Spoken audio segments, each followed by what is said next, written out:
Purposely. Your life, God's purpose. Listen at onpurposely.com. Hello, everyone, and welcome to the Gospel Tech Podcast. My name is Nathan Sutherland, and this podcast is dedicated to helping us love God and use tech.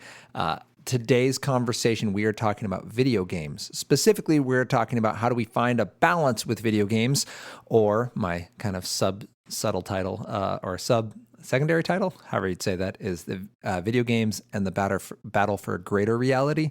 That's kind of my focus when I went into this. Just being very clear up front that I could nerd out for a very long time on video games. This is kind of in my high interest area, and I will. I'm working on a little mini series right now where we'll talk interesting things in video games, and there'll be those bonus episodes, so you won't have to listen to them forever. But today, I want to specifically empower you as parents to be able to talk video games even if you know nothing about them, even if you don't like them. How can you talk about video games? Because like so many forms of technology, this tech matters if your child is into it. If your kid loves video games, or they're passionate about it, or they're even just asking a lot of questions, that now has weight and value because your child, whom you love, is asking for something. And the question we have as parents is this good? We want to give our kids good gifts. We want to let them do things that are going to be joy-filled and incredible. And even if they don't have a, quote unquote, greater purpose, it's not like everything you have to do has to lead to a PhD, but is this going to be something that's going to help them become more of who God has designed them to be, right? Like having fun can do that. So is video games one of those things? That's what we're going to answer today. And I'll just dabble in a little bit of nerddom to help kind of set the stage, but that's where we're going. I'm excited for this conversation, and with no further ado, let's get this conversation started.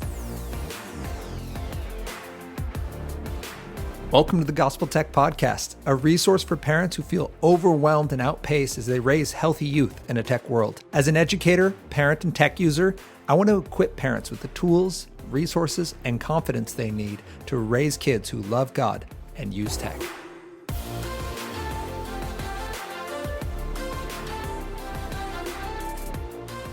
Thank you to everyone who has helped make this podcast possible. Thank you for listening. Thank you for sharing, and thank you for rating and reviewing. It's awesome to see those come up for two reasons. One, it helps us be easier to find. So when you rate, it means you scroll down to the bottom. I'll just use the Apple Podcast example, the little purple podcast app icon you can click on your phones. Scroll down to the bottom of the Gospel Tech page, and it will give you an option out of 5 stars. We ask for 5 stars, and if I'm not 5-star material, please let me know.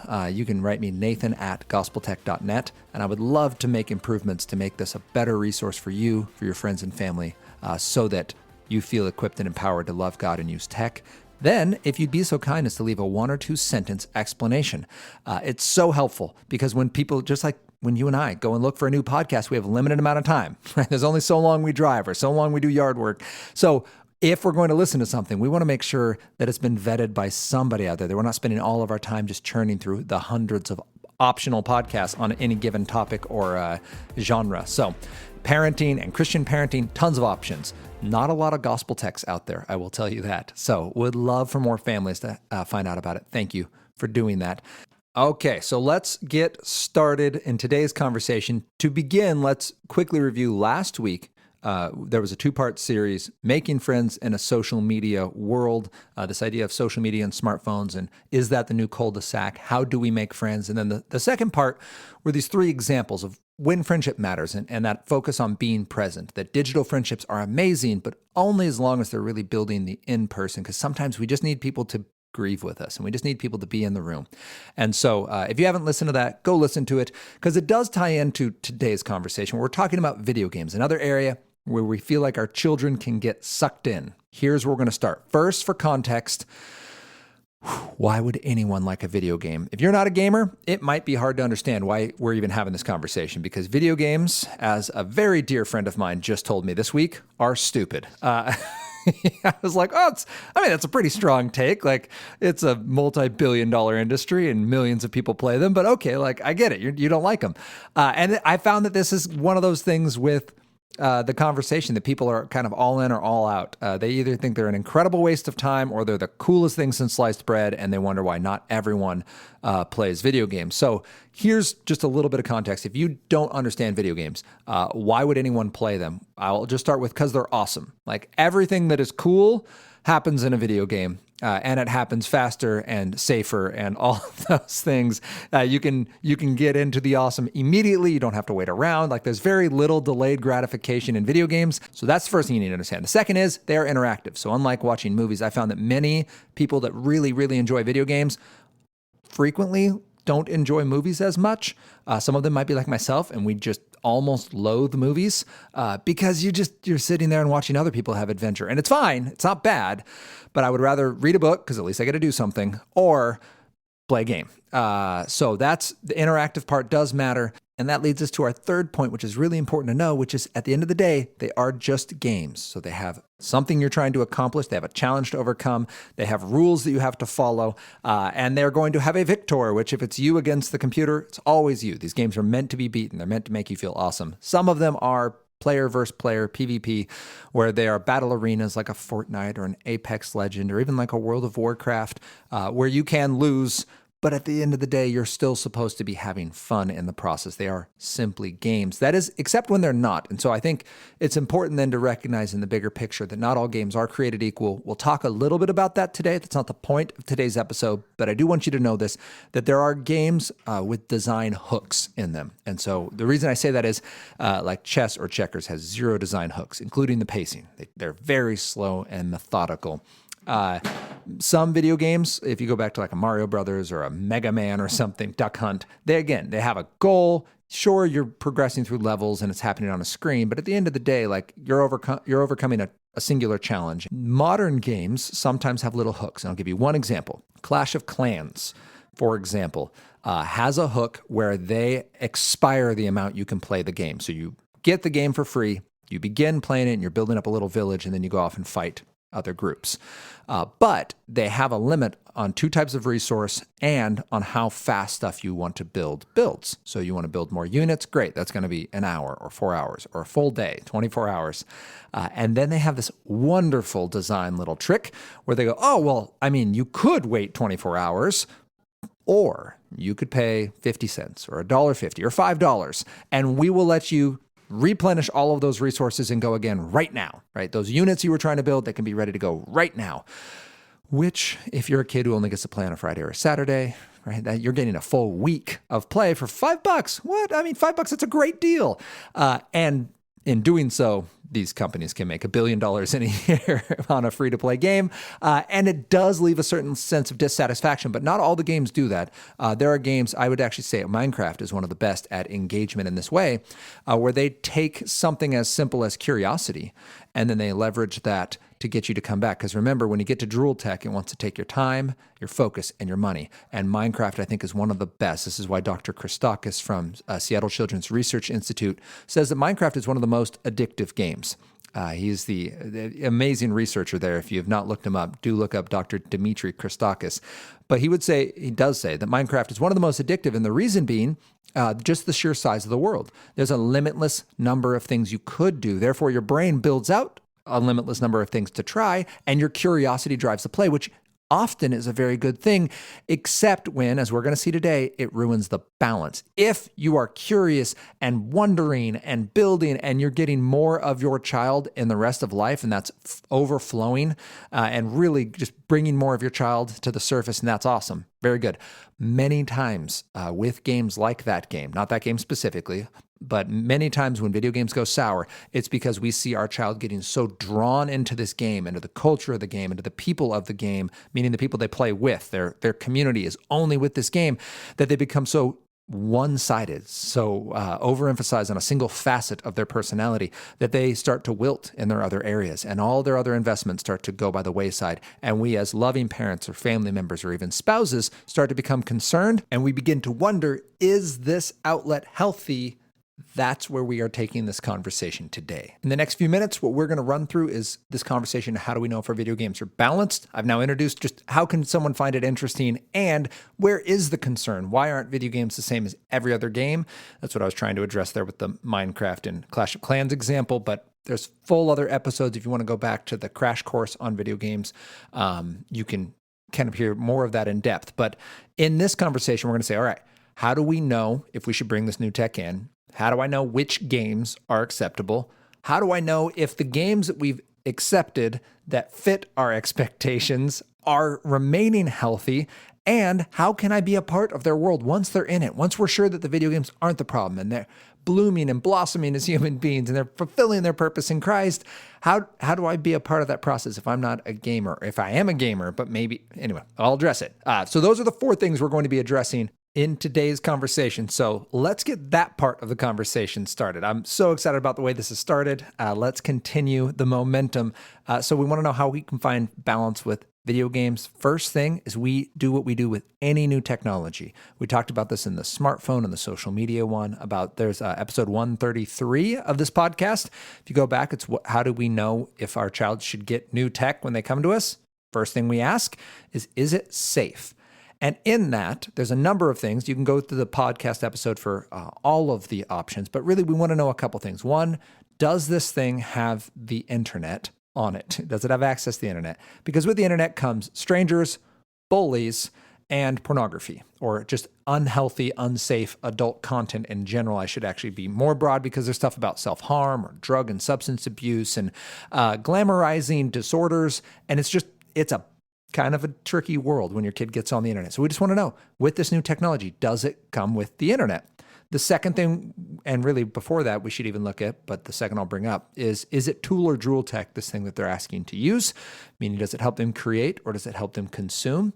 That does not mean good or bad. It does mean that drool tech is designed with another purpose. Tool tech only does what you want it to do. So word processing, you want to type a paper, it types a paper until you're done typing a paper. Then it stops. It doesn't notify you about other people's papers, compare you to anyone else, ask for likes from other, right? Like it doesn't have any of that built-in engagement.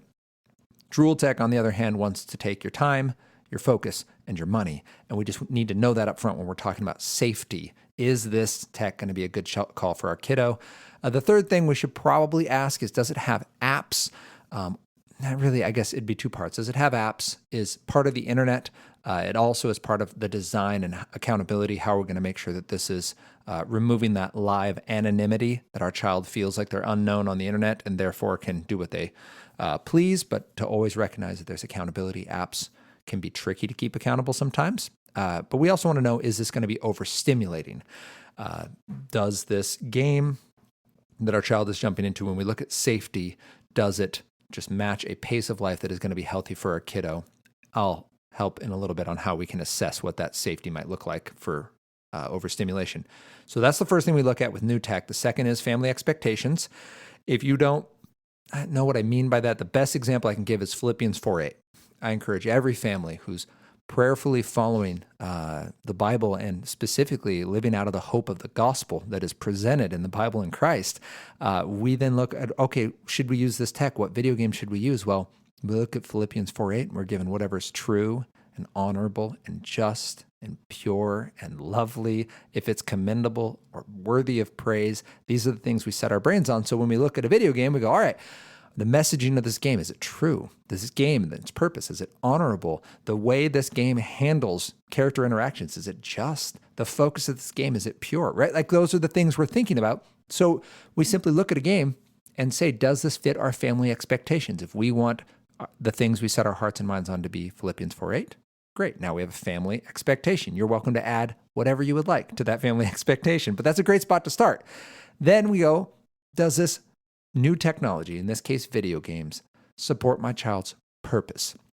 And while that's a huge question, what I want parents to be able to get at is to be able to trust their spidey sense and be able to have words empowered to talk to their child about what they see as a parent. Parents, grandparents, mentors, teachers, you all know these young people and you can see things they cannot see in themselves. And I will say with our 3 kiddos, I can see individual characteristics in that are positive and amazing. And then I believe is my job as a parent to prayerfully support and direct that I did not put there. So Owen is 8.5, and that young man is driven and incredibly kind and empathetic. He feels deeply, and I want to continue to feed that and challenge that and prune it when it gets to be unhealthy, because guess what? Sometimes deep feelings get in your way.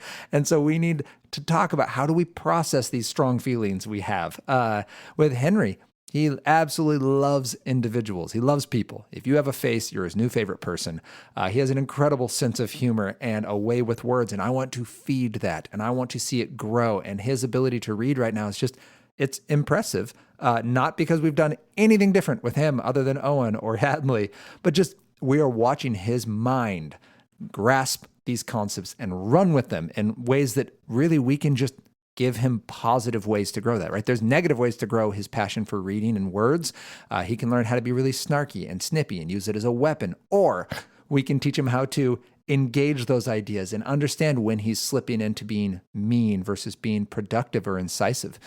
There's ways to use satire. In fact, I would argue we see Jesus use some of that, but there's ways to use it well, and there's ways to use it just in your own strength to make other people small. So when we're talking about our children and their purpose, we look at this game and say, does this game make them more of who they're supposed to be? And as your child grows, they're going to have their own goals. They're going to say, hey, I want to grow up and be this kind of a person. I want to grow up and do this thing for a living. And we can ask, all right, is this game going to help you do that? This game requires, let's just use an example. You want to grow up and be an architect, or you want to grow up and be a game engineer, or you want to grow up and be a teacher. This game requires 50 hours to beat. Or 150 hours to beat, or this game requires X amount of time per day to do. Does that fit? Like, you want to do that, and that's fun. Does it fit with who you want to be? That's a question we have to start helping our children ask. And that's true with anything, right? I mean, whether you want to go skiing or on vacation, that sometimes there's things that you just have to prioritize and it won't fit. So that's the first thing we ask before we add any new tech is, does it line up? Family safety, family expectations, child's purpose, and their own goals for their life. The second thing we then ask is, all right, this tech is safe. We can have this gaming system in your life. Actually, let's take a half step back. So parents who might be hearing this for the first time and going, oh no, I have this gaming system and we've never asked that. And in fact, it does have the internet. We haven't addressed that at all. It does have apps on it, or it is overstimulating. It doesn't fit our family expectations. Like someone gave it to him for Christmas or a birthday present, or we bought it and didn't really know, and now we're having these regrets. This is a wonderful time to Proverbs 22:6 and raise your child up in the way they should go. It is absolutely within not only your possibility, but I would say strongly encouraged within your responsibility as a parent to walk back to your child and acknowledge a mistake has been made and look at your next steps. And I'll give you the tools for how to do that next. But if you are thinking through those three and you go, no, I don't have three yeses. Either it's not safe, or it doesn't fit our family expectations, or it doesn't fit my child's purpose. Maybe it did, and now it doesn't, or maybe an aspect of it does not, but you must address this as a parent who's loving your child, because otherwise, Jesus says we're all parents know how to give good gifts, and we want to give good gifts, and no one who, when their child asks them for an egg, would give them a snake. Sometimes our children ask for an egg. They go, hey, I want to have fun, Mom and Dad. I want to belong with my friends, and I want this system. And without being intentional, we might hand them a digital snake. This thing can bite them and poison them and cause all sorts of strife if we're not thoughtful and intentional in it. So if that mistake has been made, don't just let them keep hanging out with the snake. Like, let's fix that. Go back. Maybe removing the system as part of it, maybe removing certain games, maybe adding accountability, maybe adding structure around it, maybe adding professional support. If your child is really struggling with some of their mental or physical or spiritual health, there might be steps that have to be taken, but that's how you're modeling for your child the way they should go. It's not just about having the best rules. It is a loving step. It's an opportunity for you to present them with the gospel in a loving way. You're modeling love for them, even though it's not going to be easy. So I just want to say that up front here, that if you're this deep and you just realized, oh no, I don't have three yeses, family expectations, safety of the device, and child's purpose, then there's an intervention needed here. And so please understand that you are empowered to go have that conversation. It is within your purview as a parent, and it is very loving to do. If, however, you got three yeses and you said, yes, video games are safe for my child. Then we have to ask, all right, which games are you going to play? This is one of my favorite questions to answer because I'm just really grateful to be able to give you 6 really easy questions to answer. Here we go. Parents, should your kid play this game? You don't have to know anything about video games. You don't even have to like games. All you need to be able to do is talk to your kiddo about these 6 things, and I would encourage you to actually answer them with your child. Your kid comes, they might be a 6-year-old, might be a 16-year-old. Say, hey, mom or dad, can I play this game? 6 questions. First, well, would we have the main character over for dinner? Easiest way to answer that is watch some quick gameplay. What's this game like? Let's look it up together. Go on YouTube. Look it up. You can also go to esrb.org, the Entertainment Software Review Board. They're the group that gives you the little grade on the outside of the game. They do a wonderful little write-up paragraph on every game released. And I've actually found over the last several years, they're incredibly accurate. You don't always have to say just because it says teen, your teen can play it. But I assure you, if it says teen, there's content in there that is not appropriate for younger than teen or mature. If it says M for mature, they're not kidding. They're not saying that just to get a rating out there. I found them much more accurate than movies. So esrb.org, go through. First question, character. Would I have this character over for dinner? Your kid is spending a lot of time online or a lot of time in this video game with this character. Is this someone you want your child to be more like? Yes or no? That's it. And it's not like well, kind of. That's a no. So that's no. And then find the kind of and go find a character who's more like what you want them to be like. The second thing we look is violence. Is it part of it or the point of it? Some games celebrate violence and reward it. Mortal Kombat would be an example of that, where your goal is these finishing fatalities. They're grotesque and over the top. That is, when I talk, the point of the game is violence. If you don't know what I mean, again, go on YouTube. Look at Mortal Kombat fatalities. I'm not going to include a link in it in the show notes because I don't need to do that. I don't need any reference of that to this show. But if you don't have any perspective on what I'm speaking of, it would be an example. 3, we look at the language. Does the language within this game help or hurt? Does it help us practice the sort of language God asks us to share with others, right? Is it kind and does it build up? And is it humble? Or is it other types of language, and it's either hateful or hurtful, and we don't need to be practicing it. You can have your own lines for what your expectation is on that. Sometimes it might just be snarky or sarcastic characters. Sometimes it's just downright unhelpful. So be thoughtful about what is said. 4, what are the themes? Do they line up with our family expectations? There are messages in most video games, especially the big ones. Many of them even have to do with the spiritual world or God directly. Ask your young person what the game is about. Look up a plot summary of the game. You can, again, do that with esrb.org. It'll tell you roughly what the game addresses. You can also find it on Wikipedia, or if you just look up whatever the game title is, plot, you'll find a multi-paragraph explanation of what the game is from all sorts of resources. So you can find that out there pretty quickly and read it through with your kiddo. The 5th thing you're going to look at is time. Does this game match your family's time expectations? It's a simple enough question. The rule I use is, can it be beaten in under 20 hours? Because when I've looked at longer video games, they draw more than just the time it takes to beat. They often draw you into a lot of side adventures, and it builds this general sense of dissatisfaction, both with the amount of time you're given to play and with life in general, because the games that you invest that much time into often feel cooler than real life because you start having more adventures in that world than in this one. I would just look at the time expectations. You can go how long to beat is a video game. It's just howlongtobeat.com. Enter the game title and it will tell you, here's how long to beat the plot. Here's how long to beat all the side quests.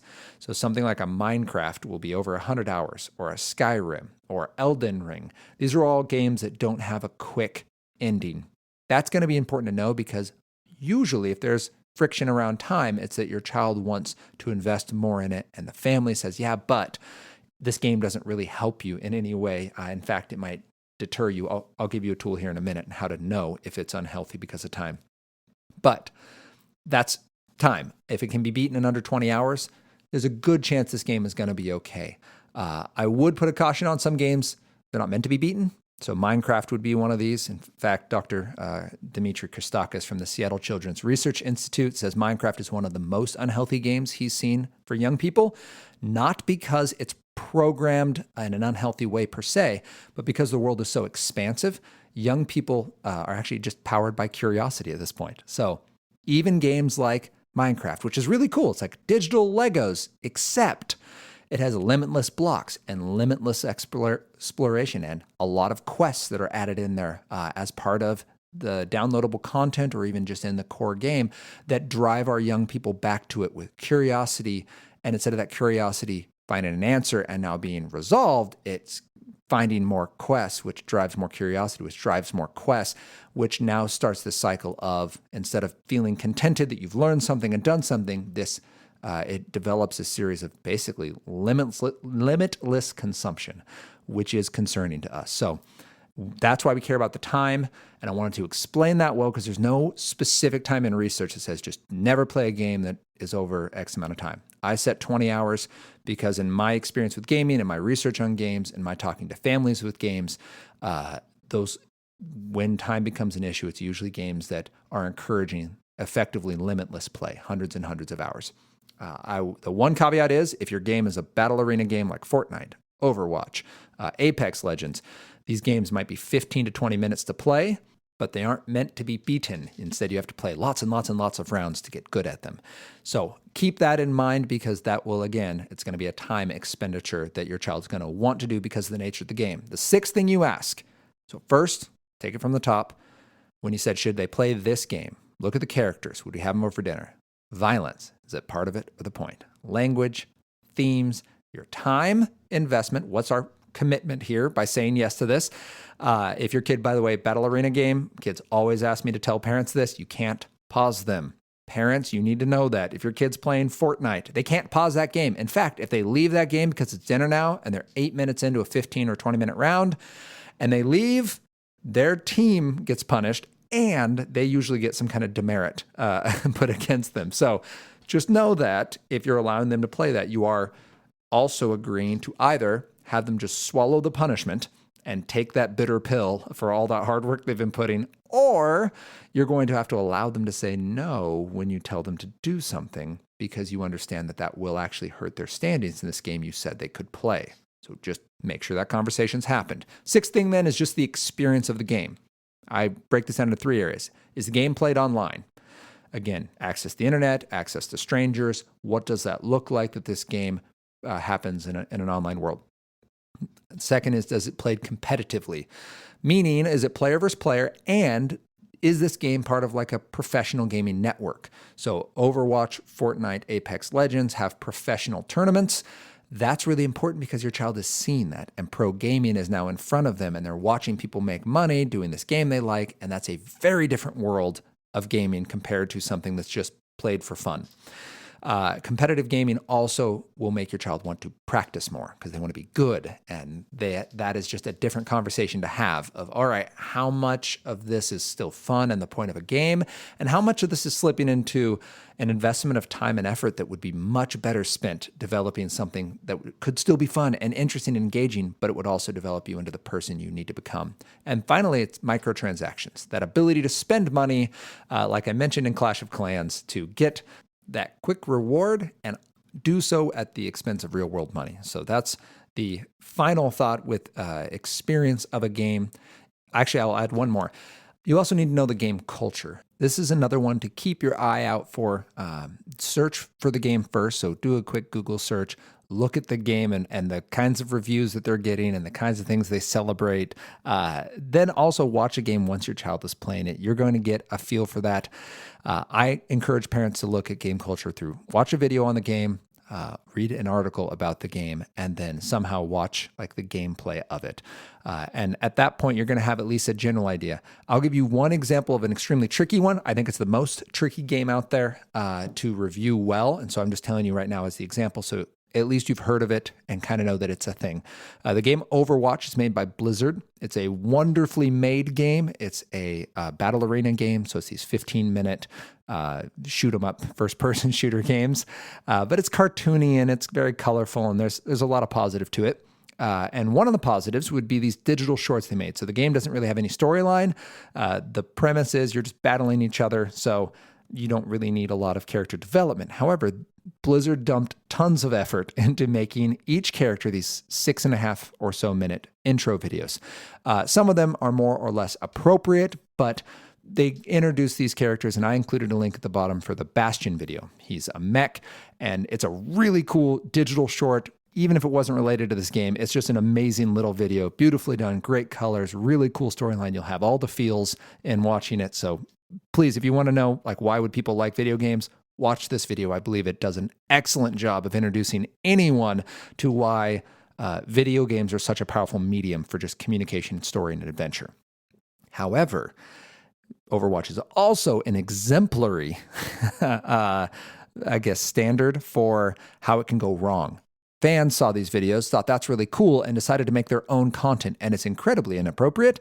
You would never know that unless you were able to search and find this, but if your child is into a game like Overwatch, wants to find these character videos, which are made by a really big development company, they might bump into fan-made material. Not at all sponsored or supported by the company itself, but it's still out there. So be aware of the gaming culture, because some of them do have these just subset of followers. I mean, all of them probably have it to some extent, but some games spawn more of that than others, and it's just important to know. Overwatch is one of the most unique.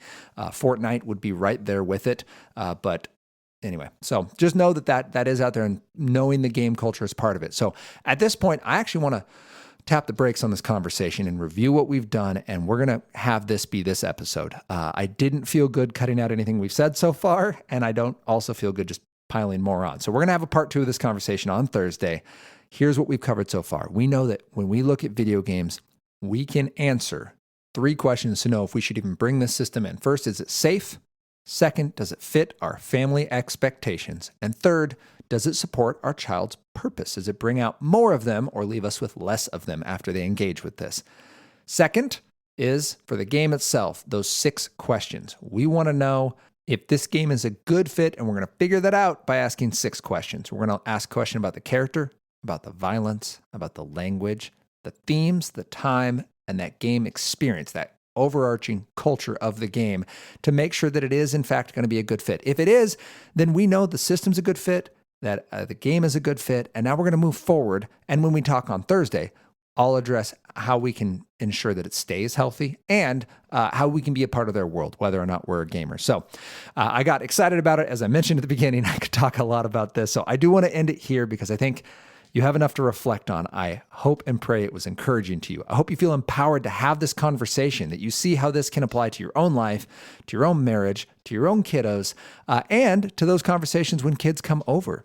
Right? When we start asking questions about kids and wanting to know what they're into and if this is a good decision for them, it's no longer just those games out there. Now we have practical ways to start thinking and processing the gaming experience our kids are desiring, or the gaming experience our kids are having, and we can now be a part of that conversation with them, because our whole goal isn't to get them to only play good games or to never make a mistake in gaming, but instead to process the mistakes that are made and go, all right, is the game the problem, or is there something else wrong? How do we know? How do we take this to the Lord? Because at the end of the day, the gospel is still the hope driving us forward. The fact that we are sinners in need of a Savior, and that can be great news and impact even the games that we play. So I hope it was encouraging to you. I hope that you have heard something you can apply out of this. If it was, would you think about sharing it with someone? Would you send them a text, kick them an email or something, and let them know? Share this on social media and let them know this is something that you found encouraging. And would you join us on Thursday as we continue this conversation about video games and the bigger conversation about how we can love God